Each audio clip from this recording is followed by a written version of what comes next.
सर्वरोगहरं स्तोत्रं सूतनो वक्तुमर्हसि। श्रीसूत उवाच शृणुध्वं ऋषयः सर्वे नैमिषारण्यवासिनः तत्त्वज्ञानतपोनिष्ठाः सर्वशास्त्रविशारदाः। स्वयंभुवा पुरा प्रोक्तं नारदाय महात्मने तदहं सम्प्रवक्ष्यामि श्रोतुं कौतूहलं यदि। ऋषय ऊचुः किमाह भगवान् ब्रह्मा नारदाय महात्मने।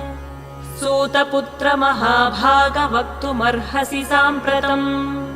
श्रीसूत उवाच दिव्यसिंहासनासीनं सर्वदेवैरभिष्टुतम् साष्टाङ्गं प्रणिपत्यैनं ब्रह्माणं भुवनेश्वरम्।